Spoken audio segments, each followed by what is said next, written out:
a real way. Your help last year, we achieved the largest drop in murder rate ever recorded, the lowest level in 125 years. That's since the year 1900. Whew. That was before my father was born. He would not have liked me saying that because he always liked to say he's quite young. But he wouldn't have liked that. Think of it, 125 years ago, we broke the record. It's amazing.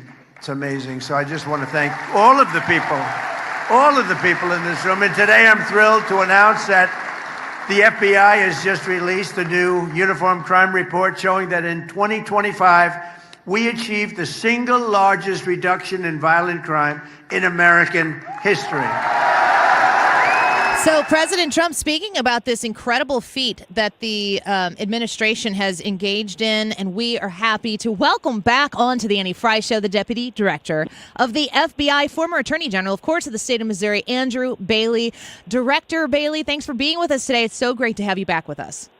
Hey, thank you, my friend. I appreciate you letting me on. I miss you guys, but excited to be, protecting the people of the state of Missouri here at the FBI as we make America safe again, thereby fulfilling President Trump's promise. Amen to that. And, there you're having a national effect, of course. Talk to me about some of the statistics that the president just delivered there. First question for you, Director Bailey, is this because there was a mentality shift at the FBI? Did you get new resources? Why were you capable of doing this now? Why wasn't it being done before? Well, you're absolutely right, Annie. I think this is something you've reported on extensively, which was that the FBI under the previous administration and the Department of Justice in particular were weaponized against political enemies and against ideologies that cultural elites, unelected bureaucrats in Washington, D.C.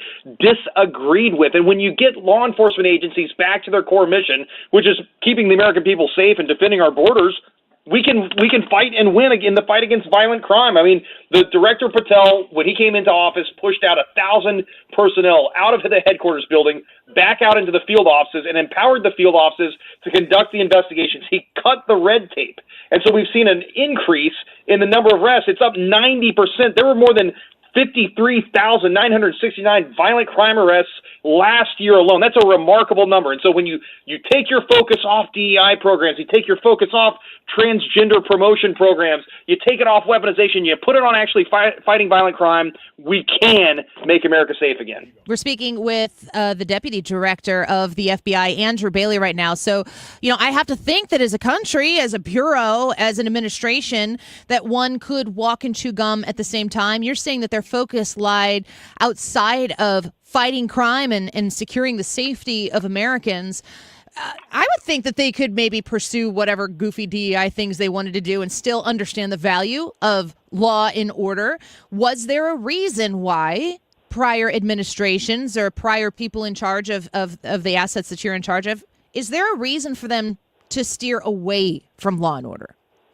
Yeah, I think it was a cultural hubris from the Department of Justice and previous leadership at the FBI that was more interested in inserting their personal predilections, their personal opinions in place of the American voting public. And that's not what the American people wanted. The American people want to be able to go to the park and take their kids to school and go to church and pay taxes and be happy. And that's not what the previous administration was interested in. They were interested in boutique cultural issues. And so the bread and butter of supporting law enforcement and locking up bad guys was lost on them. Take, for instance, what was going on in St. Louis with the Soros-backed prosecutor that I ultimately removed from office that had a 96% declination. 96% of crimes reported she wouldn't do anything about it. And I think that is representative of some of the philosophy of the previous administration.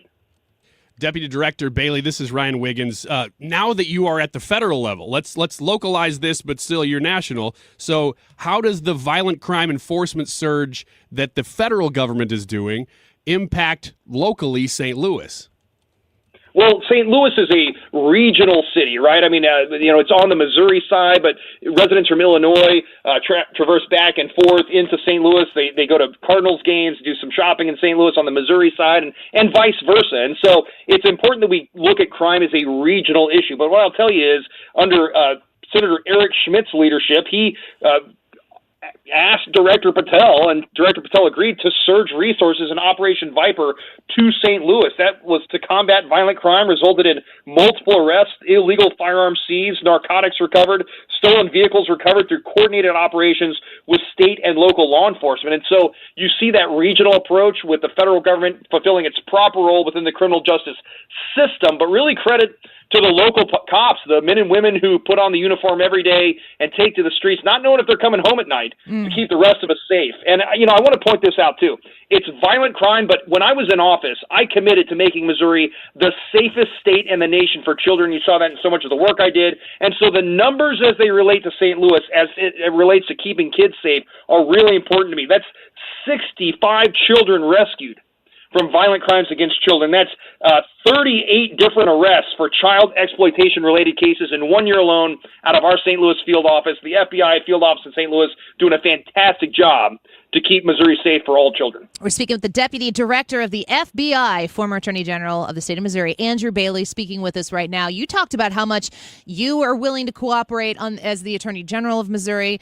Senator Eric Schmidt, of course, looking for opportunities to restore and grow safety and security for Missourians.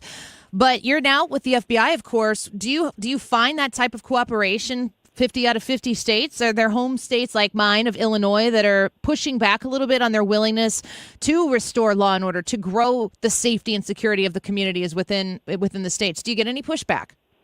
Well, I will tell you this. It's a crying shame that lunatics on the opposite side of the political spectrum would politicize policing. Public safety is a simple issue. And it's, again, you investigate, you apprehend, you prosecute, and you incarcerate under the law. If we obey the rules of the law, then we can keep our communities safe. And so what I would tell you is that regardless of what the politicians in some of these other states say, you see an enormous buy-in at the law enforcement level. There are more than 17,000 law enforcement agencies that partner with the FBI as it comes to reporting data alone. That's at 96.2% of the American public covered by those law enforcement agencies. And we last year alone saw a 2.4% increase, more than 500 additional agencies that came to the FBI and said, okay, we're on board. We want to partner as well. That's just in the reporting. But let me talk to you about this. Our task forces are really where the rubber hits the road, where, again, we're fulfilling our proper role in the criminal justice system and working with those brave men and women in uniform at the state and local level. And last year, we had more than 2,770 task force members from state, tribal, and local law enforcement added to the roles of the FBI to assist us to fight the very worst of the worst violent offenders. You mentioned how the FBI had been weaponized under the previous administration. Was that a top-down edict? Like, was it the rank and file that were part of that, or have those people mostly been eliminated? Are you having to still weed them out now? No, what I would tell you is that the rank and file men and women of the FBI took an oath to uphold the Constitution and keep the American people safe, and they take that seriously. It was really a leadership problem, but it's a top-down culture, right? I mean, it's a paramilitary organization with a linear chain of command, and when you have bad apples at the top or bad apples who refuse to confront middle management, then that creates enormous problems. And I think you see that across other agency lines as well. That's not unique to the FBI, but I would say that the brave men and women, the FBI agents, the intel analysts, and the professional staff who show up every day at the field offices and do their job have and will continue to do a fantastic job. And now that we've changed the leadership culture, we're delivering real results.